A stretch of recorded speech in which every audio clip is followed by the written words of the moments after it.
Hello everyone, welcome to my YouTube channel. विद्यार्थी मित्रांनो, आज आपण आपला ॲन ॲस्ट्रॉलॉजर्स डे हा जो रिमेनिंग लेसन आहे तो कंटिन्यू करणार आहोत. तर तुम्ही पेज नंबर 6 पाहावं. And then you are pushed into a well nearby. In the field you were left for dead. तो जो ॲस्ट्रॉलॉजर ज्योतिषी होता आणि तो त्याच्या कस्टमरचं भविष्य सांगत होता. तो म्हटला, then you were pushed into a well nearby in the field. तो म्हटला की तुला काय केलं, एक नियर बाय फील्डमध्ये, फील्ड म्हणजे शेतामध्ये, जवळच्या शेतामध्ये एक वेल होती, विहीर होती, तुला त्या विहीरमध्ये पुश केलं. चाकू मारल्याच्यानंतर तुला त्या वेलमध्ये पुश केलं, ढकलून दिलं. You were left for dead. आणि तुला मृत्यूसाठी त्या ठिकाणी सोडून देण्यात आलं होतं. I should have been dead if some passer by had not chanced to peep into the well, exclaimed the other, overwhelmed by enthusiasm. आणि मग त्या ज्योतिषाला तो त्याचा कस्टमर म्हणतो, I should have been dead. I should have been dead म्हणजे माझा मृत्यू झाला असता. If some passer by means वाटसरू, had not chanced to peep into the well. तिथून एक पासरबाय जात होता, वाटसरू जात होता, आणि जर त्या वाटसरूनं त्या वेलमध्ये पीप केलं नसतं, जर त्या वेलमध्ये त्यांनी डोकावून पाहिलं नसतं, तर माझा मृत्यू देखील झाला असता. असं तो त्याचा कस्टमर एक्सक्लेम उद्गारला. आणि कसा उद्गारला? ओव्हरव्हेल्म्ड, अतिशय खुश होऊन. बाय इंथुझियाझम. इंथुझियाझम म्हणजे उत्साह. अगदी उत्साहानं खुश होऊन त्यांनी सांगितलं की जर त्या ठिकाणी एक पासरबाय आला नसता आणि त्यांनी जर पाहिलं नसतं तर माझा नक्कीच मृत्यू झाला असता. When shall I get at him, he asked clenching his fist. त्यानं त्याच्या फिस्ट, मुठी अशा क्लेंच केल्या, घट्ट आवळल्या आणि म्हणाला की when shall I get at him, मला तो कधी सापडेल.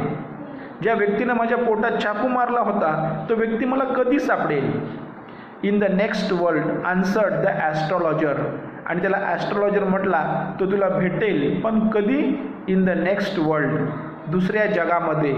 ह्या जगामध्ये, पृथ्वी तलावरच्या जगामध्ये तर तुला तो भेटणार नाही, तुला तो स्वर्गामध्ये भेटेल. ही डाईड 4 months ago इन अ फार ऑफ टाउन. त्याने सांगितलं की तुझा जो मारेकरी होता त्याचा मृत्यू झालेला आहे आणि फार ऑफ टाउन म्हणजे गाव, दूरच्या एका गावामध्ये त्याचा मृत्यू झालेला आहे. You will never see any more of him. The other ग्रोन्ड on hearing it. आणि त्याने सांगितलं की तुला आता तो कधीही भेटू शकत नाही. द अदर ग्रोन म्हणजे कणणे, दुःखाने विवळणे, ऑन हिअरिंग इट. आणि तो जो कस्टमर होता तो थोडासा दुःखाने विवळला जेव्हा त्याला समजलं की त्याच्या शत्रूचा मृत्यू झालेला आहे आणि आता त्याला काही शत्रूचा बदला घेण्यासाठी त्याला आता चान्स नाही आहे. हा ऐकून तो दुःखी झाला. The astrologer proceeded. आणि ॲस्ट्रॉलॉजर प्रोसीड म्हणजे पुढे जाणे. ॲस्ट्रॉलॉजर पुढे बोलतच राहिला. गुरुनायक, You know my name, the other said, taken aback. Taken aback means आश्चर्याचा धक्का बसणे. जेव्हा तो ज्योतिषी त्याला नावाने आवाज दिला, गुरुनायक, तो म्हटला तुम्हाला माझं नाव पण माहीत आहे का? यू नो माय नेम, तुम्हाला माझं नाव पण माहीत आहे? As I know all other things Guru Nayak, listen carefully to what I have to say. ते म्हटलं, हो, मला तुझं नाव पण माहीत आहे. जसं मला इतर गोष्टी माहीत आहेत तसं मला तुझं नाव पण माहीत आहे. आणि म्हटला, गुरुनायक, मी जे काही सांगतो ते केअरफुली लिसनिंग कर. Your village is 2 days journey due north of this town. तो म्हटला की तुझ्या गावाकडे जाण्यासाठी इथून तुझं गाव या शहरापासून नॉर्थ डायरेक्शनला आहे आणि तुला तुझ्या गावी जायला 2 दिवस लागतात. Take the next train and be gone. तू काय कर, आता जी काही ट्रेन येते ती ट्रेन पकड आणि बिगॉन निघून जा गावाकडं. I see once again great danger to your life if you go from home. जर तू होम सोडून बाहेर आलास तर मला आणखी तुझ्या राशीमध्ये मला ग्रेट डेंजर धोका दिसतोय, संकट दिसतंय. He took out a pinch of sacred ash and held it to him. त्यानं अशी तिथली सॅक्रिड पवित्र ॲश ती राख घेतली, पिंच चिमूटभर, आणि त्याच्यासमोर पकडली. Rub it on your forehead and go home. तो म्हटला की तुझ्या फोरहेडला कपाळावर रब कर, लाव, घास आणि जा, घराकडे जा. Never travel southward again and you will live to 100. याच्यानंतर तू जर या साऊथवर्ड तुझ्या गावाच्या उत्तर दिशेला जर नाही आलास तर तू आणखीन 100 वर्ष जगशील. Why should I leave home again, the other said reflectively. आणि मग तो रिफ्लेक्टिव्हली मीन्स प्लीज्ड, तो खुश झाला होता आणि खुश होऊन म्हटला की आता याच्यानंतर मी माझं गाव कशाला सोडू. I was only going away now and then to look for him and to choke out his life if I met him. मी फक्त गाव सोडून फिरत होतो की त्याला, माझ्या शत्रूला पकडण्यासाठी आणि चोक आऊट, त्याचा गळा दाबण्यासाठी, मला त्याचा खून करायचा होता, त्यासाठी मी गाव सोडून फिरत होतो आणि याच्यानंतर मी काही फिरणार नाही. ही shook his head regretfully. Regretfully म्हणजे पश्चातापाने. त्यांनी त्याची मान अशी पश्चातापाने हलवली, कारण की त्याला त्याचा शत्रू बदला घ्यायला सापडलेला नव्हता.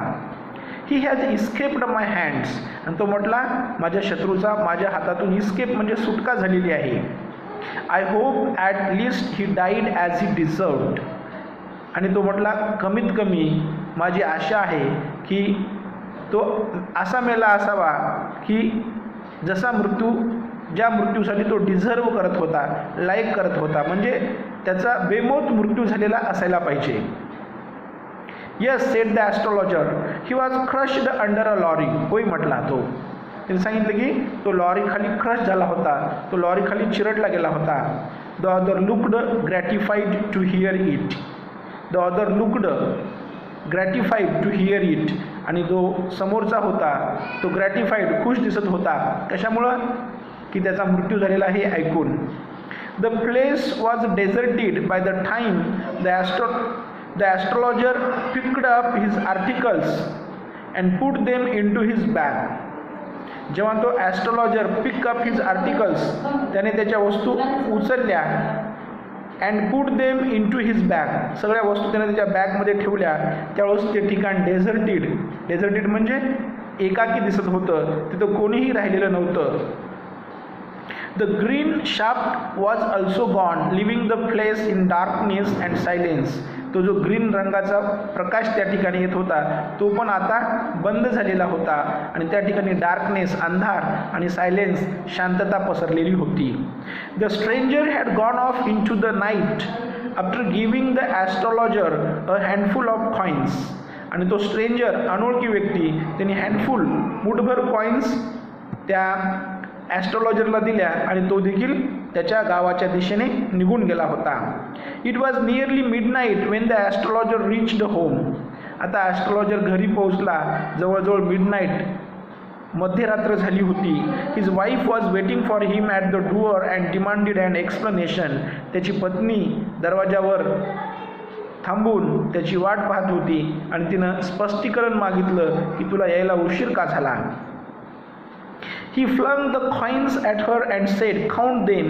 One man gave all that." आणि गेल्याबरोबर त्यांनी हे कॉईन जे होते तिच्याकडे फ्लंग केले, भिरकावले आणि म्हटला की हे याला काउंटिंग कर, याला मोज, आणि हे सर्व कॉईन्स एकाच माणसानं दिलेले आहेत. 12.5 annas, she said, counting. She was overjoyed. ती आता ओव्हरजॉईड झालेली होती आणि ती म्हणाली की 12.5 आणा. किती पैसे आहेत? 12.5 आणा.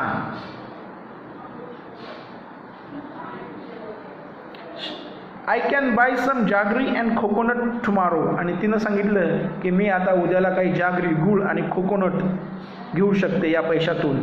The child has been asking for sweets for so many days now.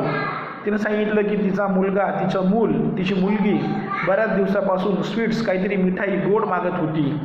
I will prepare some nice stuff for her. आणि आता मी त्यासाठी काहीतरी नाईस स्टफ म्हणजे पदार्थ, वस्तू, काहीतरी खाण्यासाठी त्याला आता छानपैकी वस्तू बनवू शकते. The swine has cheated me, he promised me a RuPay, sed the astrologer. आणि ॲस्ट्रॉलॉजर म्हटला त्या स्वाईननं, त्या डुकरांनी मला फसवलेलं आहे. तुम्हाला 1 रुपी देणार होता तसं त्यांनी प्रॉमिस केलं होतं, परंतु त्यांनी 12.5 आना दिले. त्यांनी मला चीट केलं, फसवलं. She looked up at him, you look worried, what is wrong. त्याच्या पत्नीनं ॲस्ट्रॉलॉजरकडे पाहिलं आणि ती म्हणाली की यू लुक वरीड, तुम्ही चिंतित दिसता, काळजीत दिसता. व्हॉट्स रॉंग, काय झालेलं आहे. आणि मग तो म्हटला नथिंग, काही झालेलं नाही आहे. After dinner sitting on the pyol, जेवण झाल्याच्या नंतर तो sitting on the pyol, pyol म्हणजे चारपाईवर बसला, बाजेवर बसला.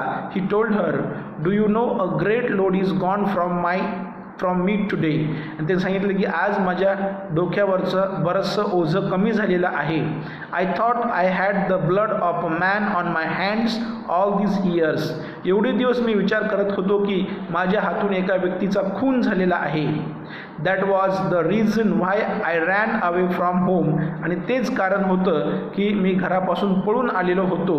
सेटल्ड हिअर, आणि या ठिकाणी मी सेटल झालेलो होतो. अँड मॅरिड यू, आणि त्यामुळेच मी तुझ्यासोबत लग्न केलं होतं. ही इज अलाइव्ह, ज्या माणसाचा माझ्या हातून खून झाला आहे असं मी समजत होतो, तो माणूस अलाइव्ह, जिवंत आहे. शी गास्प्ड, तिनं तिचा श्वास थांबवला. You try to kill him. आणि ती म्हटली तुम्ही त्याला मारण्याचा प्रयत्न केला, तुम्ही त्याला ठार मारण्याचा प्रयत्न केला होतात. Yes, in our village when I was a silly youngster. तो म्हटला होय, जेव्हा मी मूर्ख तरुण होतो त्यावेळेस आमच्या गावामध्ये मी त्याला मारण्याचा, त्याचा खून करण्याचा प्रयत्न केला होता. वी ड्रँक, आम्ही ड्रँक करायचो, मद्यसेवन करायचो. गॅम्बल्ड, पत्ते खेळायचो. अँड कॉरल्ड बॅडली वन डे, आणि पत्ते खेळून, ड्रिंक करून एक दिवस आमचं अतिशय जोराचं बॅडली कॉरल, भांडण झालं होतं. Y think of it now, पण आता त्याचा का विचार करायचा. टाईम टू स्लीप, आता ही झोपण्याची वेळ झालेली आहे. ही सेड, तो म्हणाला. यॉर्निंग, तो जांभई देत म्हणाला. And stretched himself on the pyol, आणि स्वतःला त्या खाटेवर लांबून दिलं. त्या खाटीवर तो, बाजीवरती तो झोपला. या ठिकाणी आपला हा पाठ संपलेला आहे. विद्यार्थी मित्रांनो, तुम्हाला जर हा व्हिडिओ आवडला तर लाईक करा, कॉमेंट करा, शेअर करा. आणि जर तुम्ही माझं चॅनल सबस्क्राईब केलेलं नसेल तर प्लीज सबस्क्राईब करायला विसरू नका. Thanks a lot.